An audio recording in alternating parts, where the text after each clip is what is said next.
Bienvenue à toutes et à tous sur Judki Foot International, la chaîne où le football haïtien se raconte sans filtre, sans complaisance, mais toujours avec passion, analyse et vérité.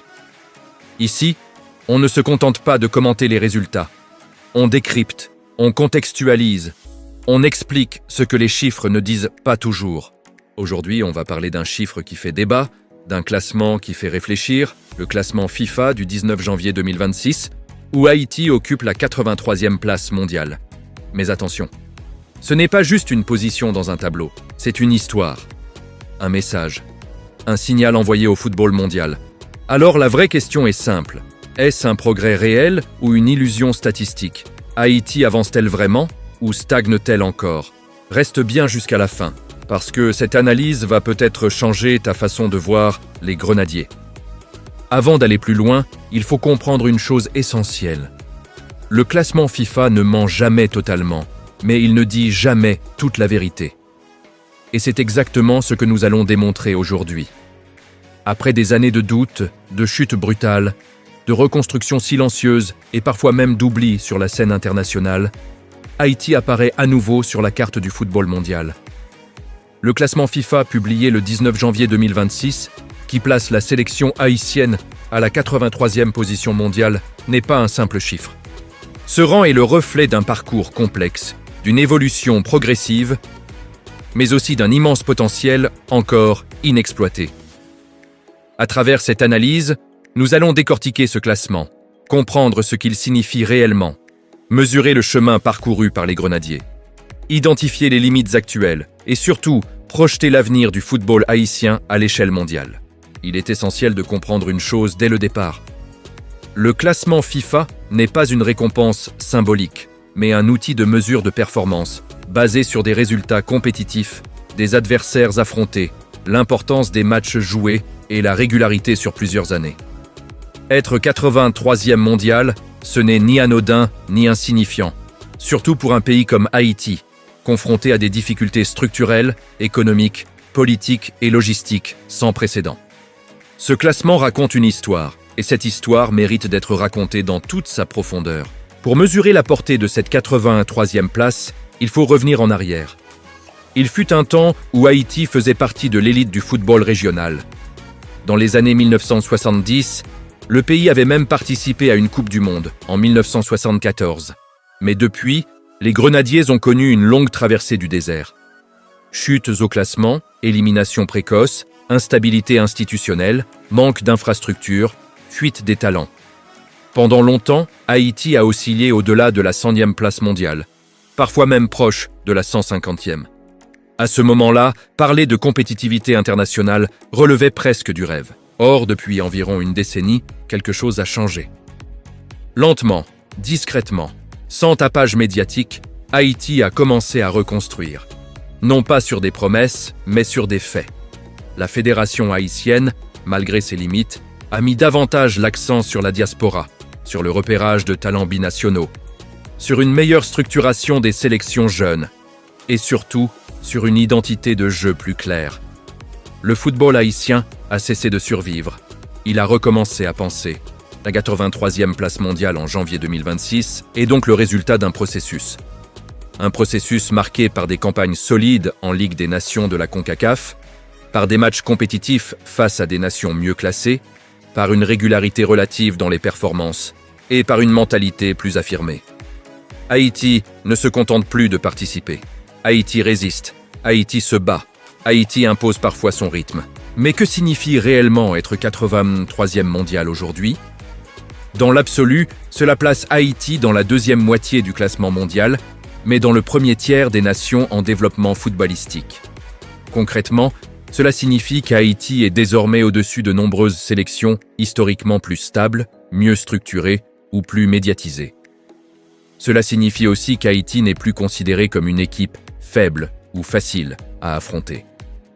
Chaque match contre les Grenadiers est désormais pris au sérieux. À l'échelle de la CONCACAF, cette position est encore plus parlante. Haïti se rapproche progressivement du top 10 régional, derrière les géants traditionnels comme le Mexique, les États-Unis, le Canada, mais aussi derrière des équipes solides comme le Costa Rica ou le Panama. Toutefois, l'écart se réduit. Et c'est là que réside l'essentiel. L'écart se réduit. Ce classement met aussi en lumière une vérité fondamentale. Le football haïtien repose aujourd'hui sur une génération charnière. Des joueurs évoluant en Europe, en Amérique du Nord, en Amérique du Sud, apportent une expérience nouvelle. Le professionnalisme, l'intensité, la rigueur tactique ne sont plus des concepts abstraits pour les Grenadiers. Ils font désormais partie de leur quotidien. Cette génération comprend mieux les exigences du haut niveau, et cela se reflète directement dans les résultats. Cependant, il serait naïf de se satisfaire de cette 83e place. Elle est encourageante, mais elle révèle aussi des limites structurelles persistantes. Le classement FIFA récompense la constance, et Haïti reste encore trop irrégulière. Les Grenadiers sont capables de performances de haut niveau, puis de replonger dans des matchs mal maîtrisés, marqués par des erreurs individuelles, un manque de concentration ou une gestion émotionnelle défaillante. Le potentiel est là, mais il n'est pas encore stabilisé. Le facteur mental joue un rôle clé. Dans les grands rendez-vous, face à des adversaires mieux classés, Haïti a parfois montré un complexe d'infériorité, hérité de décennies de marginalisation sportive. Or, les grandes nations ne sont pas seulement celles qui ont du talent, mais celles qui croient en leur légitimité. La progression au classement FIFA doit donc s'accompagner d'une transformation mentale profonde. Il faut également évoquer la question des infrastructures. Le football moderne se construit sur des bases solides. Centres de formation, terrains de qualité, suivi médical, analyse vidéo, préparation physique avancée. Sur ces aspects, Haïti reste en retard.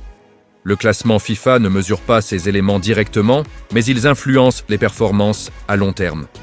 Tant que ces lacunes ne seront pas comblées, la progression restera fragile. Malgré tout, cette 83e place est un signal fort envoyé au monde du football. Haïti n'est plus une anomalie, ni une surprise occasionnelle. Haïti est une nation en devenir, capable de rivaliser, de surprendre, de s'imposer dans certaines conditions. Pour les jeunes joueurs haïtiens, ce classement est un message d'espoir. Le travail paie, la persévérance aussi, et le rêve d'une reconnaissance internationale n'est plus hors de portée. À l'échelle médiatique, ce classement doit aussi être exploité intelligemment. Il offre une opportunité de valorisation de l'image du football haïtien, de mobilisation des supporters, de création d'un récit positif autour de la sélection nationale. Le football est un puissant vecteur d'unité nationale et dans un contexte difficile, chaque symbole compte. La 83e place mondiale peut devenir un point d'ancrage pour reconstruire la fierté collective. En regardant vers l'avenir, la question centrale est la suivante. Haïti peut-elle faire mieux? La réponse est clairement oui. Le potentiel existe pour intégrer le top 70 mondial, voire le top 60 à moyen terme. Mais cela nécessitera une vision claire, une stabilité institutionnelle, une continuité dans les choix techniques et une meilleure intégration des talents locaux avec ceux de la diaspora. Le classement FIFA n'est pas une fin en soi, mais un indicateur de direction. Il faudra aussi capitaliser sur les compétitions à venir. Chaque match officiel est une opportunité de gagner des points, mais aussi de renforcer l'identité de jeu. Haïti devra apprendre à gérer la pression du statut de nation montante, car désormais, les adversaires viendront préparés. Le respect se gagne, mais il se défend. En conclusion, le classement FIFA du 19 janvier 2026, qui place Haïti à la 83e place mondiale, est bien plus qu'un chiffre. C'est le reflet d'un combat silencieux, d'une renaissance progressive et d'un avenir encore incertain mais prometteur. Pour Judki Foot International, c'est l'occasion de rappeler que le football haïtien n'est pas condamné à l'ombre. Il avance, il lutte, il progresse. Et surtout, il n'a pas encore dit son dernier mot. En définitive, le classement FIFA du 19 janvier 2026, qui place Haïti à la 83e position mondiale, ne doit pas être perçu comme un simple chiffre figé dans un tableau international. Il représente bien plus que cela. Il est le miroir d'un football haïtien en pleine transition, pris entre un passé lourd de difficultés et un avenir encore incertain mais porteur d'espoir. Cette place traduit un effort collectif, parfois invisible, mais bien réel, fourni par des joueurs, des entraîneurs et des encadrements qui travaillent souvent dans des conditions loin d'être idéales. Cette 83e place est d'abord un symbole de résistance. Dans un contexte national marqué par l'instabilité, l'exil et le manque d'infrastructures, continuer à exister sur la scène footballistique mondiale est déjà un exploit en soi. Haïti ne bénéficie ni des moyens financiers, ni de la stabilité institutionnelle de nombreuses nations mieux classées. Pourtant, les Grenadiers continuent de se battre, de représenter le pays avec dignité et de défendre les couleurs nationales face à des adversaires parfois bien mieux armés. Ce classement récompense cette résilience. Mais cette position doit aussi être analysée avec lucidité. Elle montre que le potentiel du football haïtien est réel, mais encore fragile. Haïti est capable de produire des performances solides, de rivaliser avec des équipes mieux classées et de surprendre sur certaines rencontres. Toutefois, le manque de régularité, les failles mentales dans les moments décisifs et l'insuffisance de structures locales freinent encore une progression plus rapide. La marge de progression existe, mais elle exige une vision claire et un travail de fond sur le long terme. L'enjeu pour les années à venir est donc capital. Il ne s'agit plus seulement de gagner des places au classement FIFA, mais de construire une identité durable, une culture de la performance et une continuité sportive. La 83e place peut devenir une base solide sur laquelle bâtir un projet ambitieux, à condition que les bonnes décisions soient prises, tant au niveau fédéral que technique. Le football haïtien doit apprendre à transformer ses moments forts en constance et ses espoirs en résultats concrets. Enfin, ce classement envoie un message clair à la jeunesse haïtienne et à la diaspora. Rien n'est impossible. Chaque progression, aussi modeste soit-elle, prouve que le travail, la discipline et la persévérance peuvent porter leurs fruits. Le football reste un formidable outil d'unité et d'espoir pour le peuple haïtien. Et si cette 83e place n'est pas encore une consécration, elle est sans aucun doute une étape importante sur le chemin de la reconnaissance internationale. L'histoire continue de s'écrire et Haïti a encore beaucoup à prouver.